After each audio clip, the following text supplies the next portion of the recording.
this week. Just what do you tell them, and in them trying to make the lasting impression before the end of rookie camp? Yeah, we've really tried to keep it simple here with our messaging and try to be consistent with our messaging, which is we want to take a step. We want to get better. There's room for improvement. And, I think as we're into day 5-ish of being around these players, there's a comfort level. I think, like I said before, we don't want to give them too much.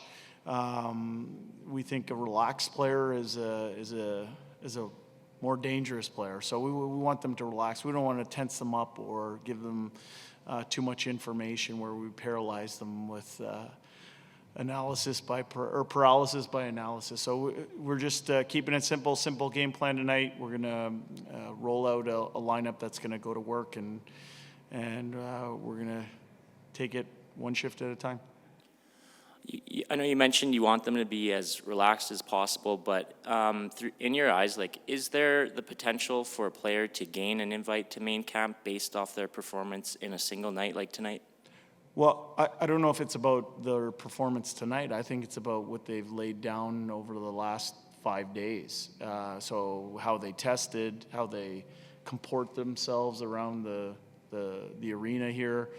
And then what they're doing on the ice surface. So I think it's a great opportunity for players to make a statement about where they're at with their game, if they're able to continue to get better.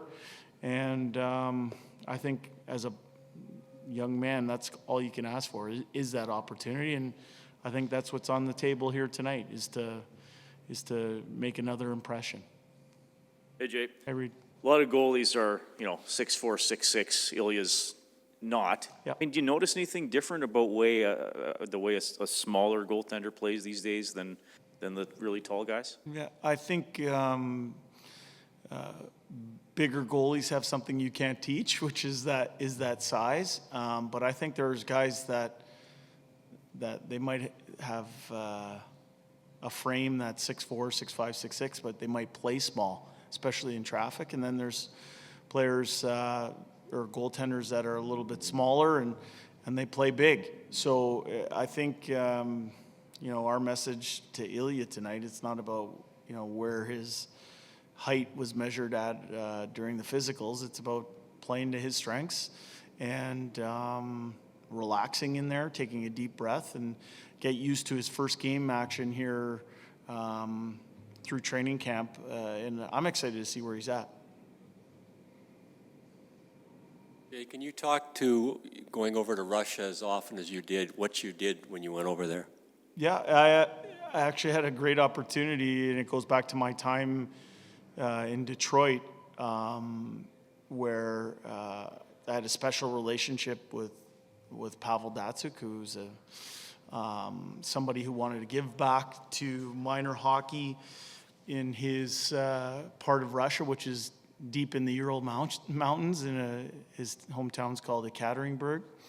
And so we would bring over a bunch of North American coaches to bring our way of coaching to that part of Russia. And it was a great experience. We went to numerous different cities, Kazan, St. Petersburg, Moscow, and met a lot of great people over there. And saw a lot of really good players. A lot of players that are now NHL draft picks. A lot of players that have gone on to play in the KHL, and it was a fantastic experience. And certainly, when you go to a different part of the world, it informs your worldview on how things are done in different places. And I know it's made me a better coach for sure, because you had to learn how to communicate it in a different language and get your point across and boil things down to the lowest common denominator. So I'm a very fortunate guy that I had those experiences.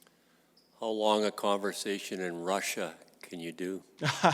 I could probably go to a restaurant and feel comfortable and order what I needed to order, and I think I could probably get by with hockey Russian. And how to be polite and courteous when you meet somebody. And I think I try and do that in most languages. If we have a new player that speaks English might not be their first language. I think when you can show them that you have respect for them and say hi and how are you doing and that type of thing, I think it shows the players a little bit of respect, and try and do that.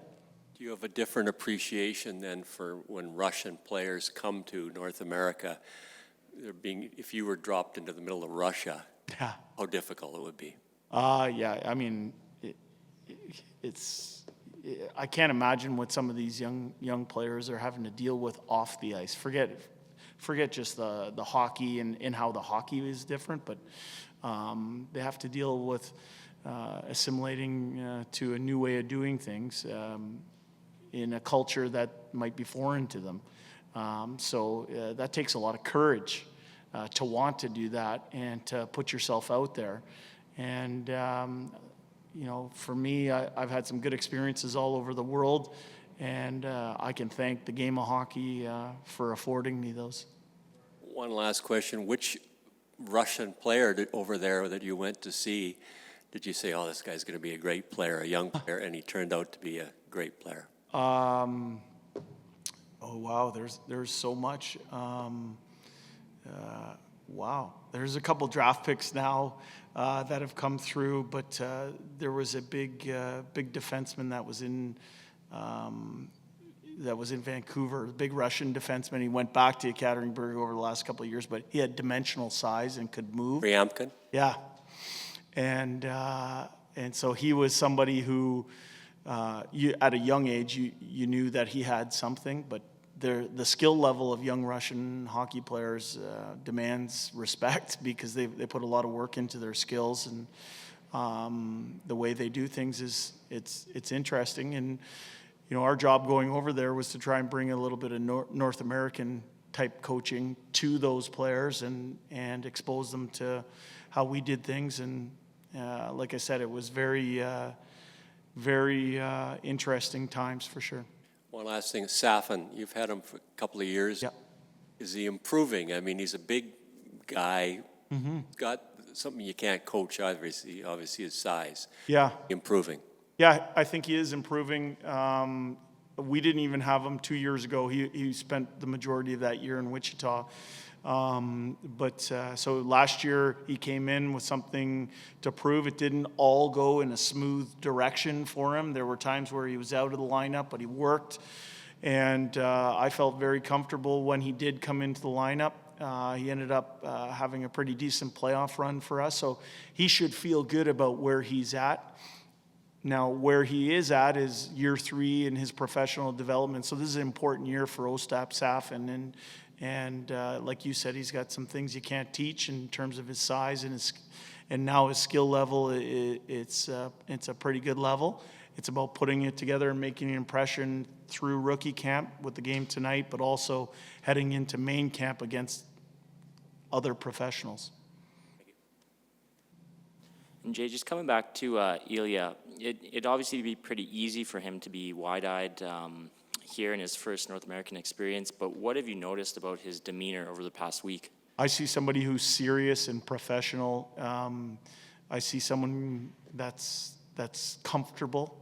And I don't see the lack of understanding of English. I don't see it as much as maybe is getting played out. I think he understands a lot more than he might let on. But, I see someone who's bright, who's working hard. He worked his way through something minor, and he's feeling good and heading into tonight's game. And then just in terms of the game itself, it sounds like Calgary has a pretty straightforward game plan. They want to harness what they did in the opening period of last game and extend it for a full 60. So how do you brace the guys for that?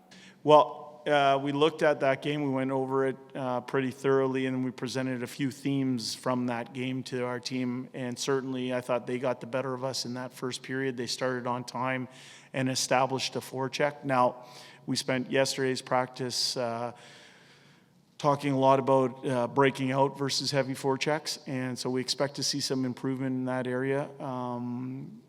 And then for us, it's about what team's willing to play faster, what team's willing to put pucks into areas where you can get them back.